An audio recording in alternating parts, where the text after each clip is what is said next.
आज की कहानी की शुरुआत होती है एक कपल को दिखाते हुए जिनके इरादे कुछ ठीक नहीं लग रहे हैं देखने से।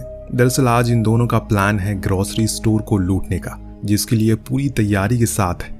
हालांकि जब पूरा स्टोर लूटने के बाद भी जोडी का मन नहीं भरा, क्योंकि उसने कैशियर के पीछे रखे एक बॉक्स को देख लिया और जिद करने लगी कि उसे खोलो। लेकिन वो कैशियर उसे आगाह करता है कि उसमें वो नहीं है जो वो उससे चाहिए, इसीलिए उसे मत खोलो। लेकिन जोडी के मन में लालच था, इसीलिए उसने उसे खोल दिया। तभी एक गोली की आवाज आई। हम सीधा पहुंच गए एक वीराने जंगल में, जहां एक सहमी सी अकेली लड़की जो न जाने कब से यहाँ भूख के कारण भटक रही है। आगे पीछे उसके कोई नहीं था, न जाने क्या हुआ था उसके साथ अतीत में, जो अभी इस हाल में है वो। लेकिन फिलहाल अभी उसे अपने सामने एक लकड़ी की झोपड़ी दिखाई देती है। वो फौरन उसके अंदर चली गई, जहाँ समांथा को खाने से भरा एक बैग दिखा। जो कुछ भी था उसके हाथ लगा, उसे वो खाना शुरू कर देती है। लेकिन तभी बाहर से किसी की डरावनी आहट सुनाई दी। कोई तो है जो इस तरफ बढ़ रहा है। इस डर के चलते ही समांथा वहां रखे एक बेड के नीचे छुप गई। तभी वो शख्स अंदर आया। हाथ में उसके एक कुल्हाड़ी थी, पर वो कौन था ये हम नहीं देख सके। उसने अपने खाने का बैग उठाया और चुपचाप चल पड़ा। नीचे छुपी समांथा चुपचाप सहमी सी छुपी रहती है। जब कुछ समय बीत गया तो उसने निर्णय लिया कि अब उसे यहाँ से बाहर निकलना चाहिए, इसीलिए वो फौरन भागने का फैसला करती है। लेकिन तभी अचानक उसकी टक्कर उसी आदमी से हो गई जिसका नाम टॉम था। लेकिन वो उसे कोई नुकसान नहीं पहुंचाता, बल्कि वो तो उसकी मदद करता है। जो देख समांथा उससे माफी मांगती है कि उसने उसके बैग से खाना चुराया, क्योंकि वो 2 दिन से भूखी थी। दरअसल उसकी कार खराब हो गई है बीच रास्ते में, तो उसका हस्बैंड पास के ही पेट्रोल पंप पर गया मदद के लिए, लेकिन अभी तक वो लौटा ही नहीं। इत्तेफाक की बात यहाँ ये थी कि टॉम की कार भी खराब हो चुकी है, बल्कि वो तो यहाँ 3 दिन से फंसा हुआ है। अब ये सुनते ही समांथा घबरा गई और कहा कि उसे जाना होगा अपनी पति के लिए, हो सकता है कि वो आ गया हो। तो टॉम भी उसके साथ जाता है, लेकिन वहाँ कोई नहीं था, इसीलिए दोनों वहाँ एक नोट छोड़ देते हैं। कुछ गर्म कपड़े लेकर वापस उसी झोपड़ी में आ गए। अब रात होने पर यहाँ का तापमान बहुत ज्यादा गिर जाता है, इसीलिए टॉम उसे कंबल ओढ़ने को कहता है, जो वो कार से लेकर आई थी। पर उसे ये समझ नहीं आया कि उसका पति उसे ऐसे बीच जंगल में अकेले छोड़कर क्यों चला गया। साथ लेकर भी तो जा सकता था। तो समांथा ने बताया कि वो प्रेग्नेंट है, इसीलिए उसने ऐसा किया होगा। ये सुनने पर टॉम उसके बेड पर सोने को कहता है और खुद जमीन पर सोने की बात करता है। सोने से पहले उसने उसे पीने का पानी दिया, जो कि वो पास में बह रही एक झील से लेकर आया था। लेकिन अजीब बात यह थी कि अगले दिन जब वो वापस गया तो वो झील का नामो निशान ही नहीं था। पर इन्हीं उलझन भरे सवालों को लेकर दोनों सोने के लिए चले जाते हैं। बीच में समांथा को एक बुरा सपना भी आता है, जिससे कि सुबह उसकी जल्दी आंख खुल जाती है। लेकिन आसपास उसे टॉम कहीं दिखाई नहीं देता। बाहर गई तो उसे एक सफेद बालों वाली लड़की बेहोश पड़ी मिली। फौरन वो उसे लेकर झोपड़ी के अंदर आई। इधर टॉम अपनी कार में से कुछ फ्यूल निकालता है ताकि वो उसे समांथा की कार में डाल दे, जिससे वो लोग यहाँ से निकल सके। इधर इस तरह उस सफेद बाले वाली लड़की को होश आता है। तब हम पहचान पाते हैं, अरे ये तो जोडी है, वही ग्रोसरी स्टोर पर चोरी करने वाली लड़की। पर ये यहाँ कैसे आ गई? अब जब उसने समांथा को देखा, सोचा कि ये कोई गलत औरत है और ये जगह उसी की है। तो समांथा ने उसे पूरी दास्तान बताई, लेकिन अब भी उसे उस पर यकीन नहीं हो रहा है, इसीलिए गुस्से में वो झोपड़ी से बाहर चली गई। इस दौरान टॉम फ्यूल लेकर आ रहा होता है तो अचानक 2 बारी गोली चली, जिससे वो इतना ज्यादा डर जाता है कि उसके हाथ से वो फ्यूल गिर जाता है। उसने आवाज लगाई, क्या कोई आस पास है? पर यहाँ कोई नहीं था, इसीलिए वो वापस आ गया। उसने एक अनजान लड़की को समांथा के साथ देखा, जो असल में जोडी ही थी। उसने बताया कि उसके बॉयफ्रेंड के साथ उसकी लड़ाई हो गई, इसीलिए वो उसे यहाँ अकेला छोड़कर चले गया। पर अब उसे घर वापस जाना है। उसकी बातें सुन टॉम उसे यहाँ रहने के लिए मान जाता है, पर बदले में उसे भी उनके कामों में हाथ लगाना होगा। नेक्स्ट डे समांथा और उसमें अच्छी बातें होती है, जिससे कि अब उनमें दोस्ती भी हो जाती है। पर वहाँ टॉम की तो परेशानियाँ खत्म ही नहीं हो रही है। वो नोटिस करता है जितनी दूर वो अपनी लोकेशन से जा रहा है, उतना ही वो उसके करीब होता जा रहा है। यानी कि बार बार वो लौट कर उसी झोपड़ी के पास आ जाता है, जो चीज उसे बहुत ही अजीब लगती है। और इसीलिए वापस इन दोनों के पास आता और कहने लगा, ये जगह ठीक नहीं है, हमें यहाँ से चलना चाहिए। पर मुझे एक बात जाननी है, असल में तुम लोग जा कहाँ रहे थे और ये जगह कौन सी है, यहाँ किसी को पता है? तो समांथा ने कहा कि उसके पति ने बताया कि ये न्यू हैम्पशायर है। पर जोडी कहती है जगह तो डकोटा है। तो वहीं टॉम कहता है कि वो लॉस एंजलिस वाले रूट पर था। इन सब बातों के बाद अब ये समझ चुके हैं कि ये बहुत बड़ी मुसीबत में है, और इसीलिए टॉम ने मन बनाया कि वो लोग कल सुबह जितनी दूर जा सकते हैं उतनी दूर जाएंगे, ताकि किसी की मदद ले सके या फिर कुछ और तरीका निकाल सके इस जगह से बाहर निकलने का। रात होने पर जोडी और टॉम दोनों एक साथ एक बड़ा ही अजीब सपना देखते हैं। जिसमें उन्हें कोई इंजेक्शन लगा रहा है, और कुछ इसी तरह का समानता का भी था जिसमें वो दर्द से कर्रा रही है। खैर सुबह हुई तो ये लोग अपना सामान समेट कर चलना शुरू करते हैं। समानता और जोडी के बीच बातें होती है जिसमें वो उसे अपने अतीत के कुछ पन्ने साझा करती है, जैसे कि उसकी माँ उसे जन्म देते ही मर गई, तब से वो अनाथ आश्रम में पली बड़ी है। तभी अचानक उसके पैर पर एक चीज टकराई और वो गिर पड़ी। उसी समय उसके जेब से पैसों की गड्डी गिरी, जिसे देख टॉम अचंभित हो गया और जल्दी ही पूछा कि इतने पैसे तुम्हारे पास कहाँ से आए। जवाब में कहा कि ये उसकी खुद की सेविंग है जो उसने अपने बॉयफ्रेंड के साथ रखी थी, पर जाते टाइम उसने उसे ले ली। तभी समानता की नजर उसी चीज पर पड़ी जिसे जोडी टकराई थी। ये एक हैंडल था। जब टॉम ने अपनी कुल्हाड़ी से उसे तोड़ा तो वो असल में एक जर्मन बंकर होता है, जिसके अंदर सारी जंगी सामान रखे थे और कुछ कैन फूड भी थे जिस पर नाजी आर्मी का सिंबल बना था।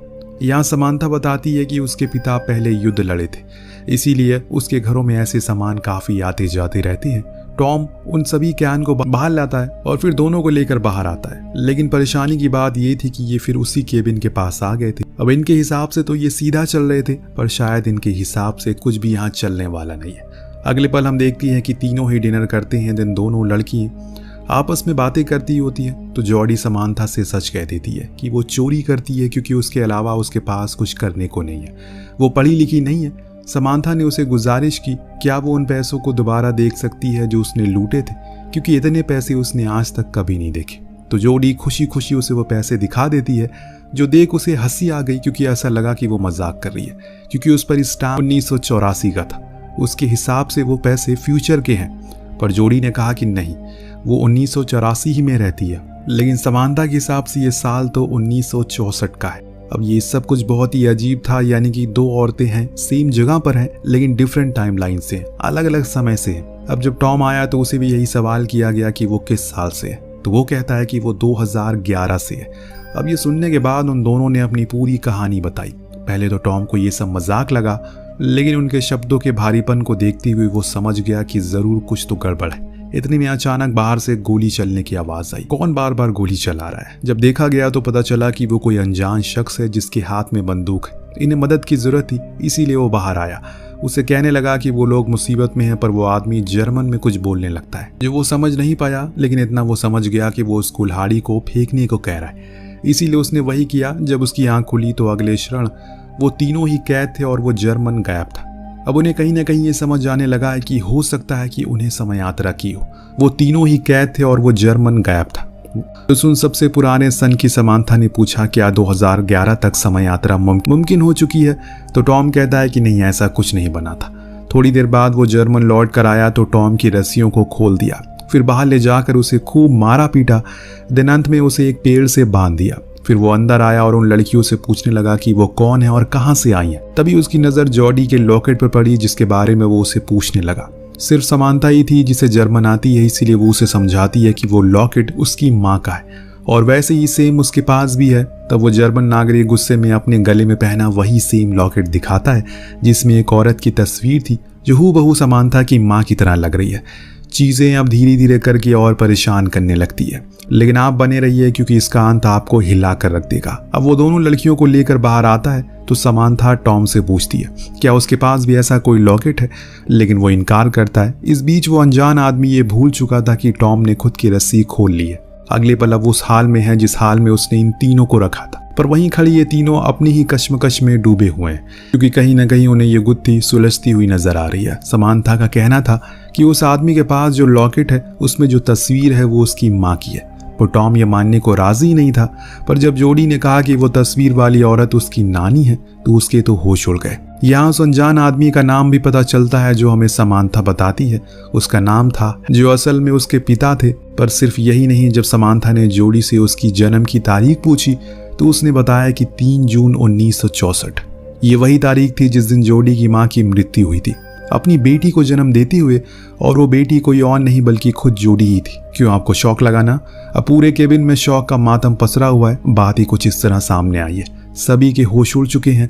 समानता को जब पता चला कि उसका पति असल में युद्ध में मारा गया तो वो रोते हुए केबिन से बाहर चलेगी। लेकिन सिर्फ यही नहीं, यहाँ एक और राज से पर्दा उठता है। बाहर बैठा टॉम जॉडी को बताता है कि वो असल में उसकी माँ एक चोर थी, पर वो उसकी इस बात को नकार दे क्योंकि उसके पास ऐसा कोई लॉकेट नहीं था। पर उसका कहना था कि उसके पास सेम लॉकेट है, पर वो अभी उसके घर पर है। वो बताता है कि उसकी माँ एक चोर थी जो अपने पति केविन के साथ शहर के गैस स्टेशन ग्रोसरी स्टोर को लूटा करती थी, लेकिन एक दिन उन्होंने खुद अपने पति को मार डाला, जिसके जुर्म में उन्हें फांसी हो गई। ये एक कड़वा सच था जो असल में हकीकत थी, पर यह चीज जोडी सुन नहीं पाती और वो भी केबिन से बाहर आ जाती है। बाहर बैठी उदास समांथा के पास उसकी बेटी जॉडी गई।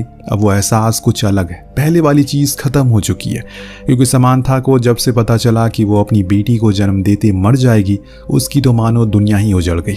लेकिन वो खुश है क्योंकि उसकी बेटी जिंदा है और उसके नाना नानी उसका ख्याल रखेंगे बाद में। लेकिन जोडी ने बताया कि नाना नानी उस पर बहुत अत्याचार करते हैं और हमेशा भूखा रखते हैं, इसीलिए उसने बचपन में ही उसे घर छोड़ दिया। ये सुनने के बाद वो रोने लगी और फौरन केबिन में आकर हैंसमैन यानी कि अपने पिता को सारी बात समझाई और फिर उसे फ्री करने की कोशिश में लग गई। पर टॉम उसे ऐसा करने से मना करता है क्योंकि वो खतरनाक हो सकता है, पर समांथा को यकीन है कि उसके पिता उसे कुछ नहीं करेंगे। लेकिन जैसे ही वो फ्री हुआ, अपनी बंदूक और कपड़े लेकर भाग गया वहां से। इस बीच समांथा को फिर से अपना वही डरावना सपना याद आता है जब वो अपने बच्चे को जन्म देते हुए मर गई थी, क्योंकि उस समय एडम यानी कि उसका पति जंग में था और घर पर एम्बुलेंस लेट पहुंची। तो वहीं टॉम ने भी बताया कि उसने भी ऐसा कुछ सपना देखा था जिसमें वो उस फादर को शूट कर देता है जो उसका शोषण करता था और फिर उसके बाद खुद को भी शूट कर लेता है। वहीं आखिर में बारी आई जोडी की, तो उसे भी वही फांसी वाला दिन याद आता है।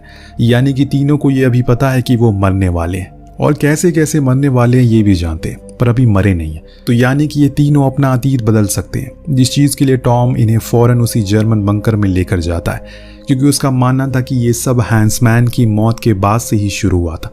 तो हमें सबसे पहले उसे रोकना होगा। समांथा ने बताया कि उसके पिता की मौत 14 मई को हुई पोलैंड में एक एयर स्ट्राइक में, और आज 14 मई थी और जिस जगह ये खड़े हैं वो पोलैंड ही है, यानी कि उनके पास मौका है। टॉम ने दिमाग लगाया और बताया कि अगर हैंसमैन की मौत नहीं होगी तो उसकी बीवी यानी कि समांथा की दूसरी शादी नहीं करेगी, जिसका मतलब ये होगा कि वो घर पर होगा और तब वो समांथा को लेबर पेन के दौरान हॉस्पिटल ले जा सकेगी। इसीलिए वो फौरन हैंसमैन को ढूंढने निकल जाता है जो केबिन में रेडियो से कनेक्शन बना रहा था, पर वो खराब था। तो समांथा ने उसे एयर स्ट्राइक के बारे में बताया, पर वो उसकी एक नहीं सुनता और भागने लगता है। तब टॉम उसे रोकने की भरपूर कोशिश करता है, लेकिन इसी में एक भयानक गलती हो जाती है। हैंसमैन ने गोली चला दी जो जाकर लगती है सीधा जोडी को। वो तो भाग जाता है, लेकिन ये दोनों घायल जोडी को लेकर केबिन में आते हैं। टॉम अब बहुत ही ज्यादा परेशान था, क्योंकि अगर जोडी मर गई तो वो कभी पैदा ही नहीं हो पाएगा। मुझे उसे किसी तरह करके रोकना होगा, इतना बोलकर वो हैंसमैन को पकड़ने के लिए चला जाता है। इधर समांथा अपनी बेटी को जिंदा रखने की पूरी कोशिश करती है, इसीलिए ईश्वर ने कभी किसी इंसान को ये ताकत नहीं दी कि वो खुद के अतीत को कल को देख सके, वरना वो कुदरत की बनाई चीजों से छेड़छाड़ करना शुरू कर देगा, जिसका अंजाम बहुत ही भयानक हो सकता है। टॉम ने हैंसमैन को ढूंढ तो लिया, लेकिन वो हर बारी उसके चंगुल से भाग जाता है। लेकिन उसे एक बात देखी, वो कहीं भी भागे बार बार उसी केबिन के पास आ रहा था, इसीलिए वो भी अब उसी केबिन के पास चला गया जहां अब दोनों आमने सामने थे। हैंसमैन उस पर कई गोलियां चलाता है, लेकिन एक भी गोली उसे नहीं लगती, क्योंकि अब टॉम का वजूद ही खत्म होता जा रहा है। जॉडी की आखिरी सांसों की तरह जैसे जैसे उसकी आत्मा उसके शरीर को छोड़ रही है, टॉम खुद का अस्तित्व खोता जा रहा है। और फिर एक पल वो भी आता है जब वो पूरी तरह से गायब हो जाता है, क्योंकि जोडी मर चुकी है। पर समांथा को अब ये देख अपने पिता पर बहुत गुस्सा आता है। उन्होंने खुद के साथ साथ अपने आने वाली पीढ़ी की भी जिंदगी को मुश्किल बना दिया। इतना सब कुछ होने के बाद अब जाकर हैंसमैन को उसकी बातों पर यकीन आता है। लेकिन अब क्या, अब तो बहुत देर हो चुकी है। आसमान में रशियन प्लेन नजर आने लगे हैं, इसीलिए दोनों ही भाग, लेकिन बॉम्ब गिरना शुरू हो चुके हैं, जिसे समांथा भी घायल हो चुकी है। लेकिन उसके पिता उसे उठाकर बंकर में आ जाते हैं। अब धीरे धीरे करके समांथा का वजूद भी खत्म होता जा रहा है, क्योंकि हैंसमैन ने खुद को बचा जो लिया, वो उस समय नहीं मरा जिस समय वो पहले मरा था। यानी कि अब सब कुछ सही हो जाएगा, लेकिन एक चीज अभी भी नहीं बदलेगी। वो क्या था आपको कुछ देर में पता लग जाएगा। सीन शिफ्ट होकर पहुंचता है फिर से उसी समय में जिसमें कहानी की शुरुआत हुई थी, लेकिन इस समय चीजें काफी बदली है। जोडी उसी ग्रोसरी स्टोर पर जाती है, लेकिन एक अलग अवतार में, एक अमीर और पढ़ी लिखी लड़की बनकर। लेकिन जब वो वहां से बाहर निकली तो उसे केविन दिखा, जो अपनी दूसरी गर्लफ्रेंड के साथ वही काम को अंजाम देने वाला है, पर एक नई गर्लफ्रेंड के साथ, जिसका मतलब ये है टॉम कभी पैदा ही नहीं होगा, क्योंकि जोडी केविन कभी मिले ही नहीं। और ऐसा इसलिए हुआ क्योंकि समांथा अभी जिंदा है, जिसे हम अगले सीन में देखते हैं, जिसके हाथ में अपने पिता की अस्थियां हैं, जिन्हें मान सम्मान के साथ उसने श्रद्धांजलि दे दी 1964 में। अंत में हम फिर से उसी स्टोर में देखते हैं जहां केविन की नई गर्लफ्रेंड अमेली ने सब कुछ लूट लिया, लेकिन अंत में उसकी भी लालच खत्म नहीं हुई और उसकी नज़र कैशियर के पीछे रखे उस बॉक्स पर पड़ी, जिसे खोलने को उसने कहा, लेकिन कैशियर ने उसे आगाह किया अगर वो अंदर गई तो अब कुछ भी नहीं सुधर पाएगा। पर वो नहीं मानी और बूम एक गोली चली, जिसके साथ ही कहानी का यही पर अंत होता है। दोस्तों, ये एक बहुत ही कमाल की कहानी है जो हमारे और आपके दिमाग को पूरी तरह से घुमा कर रख देती है। कहानी कैसी लगी हमें कॉमेंट करके जरूर बताएगा। मिलते हैं अगले वीडियो में। Thank you so much watching. Peace out.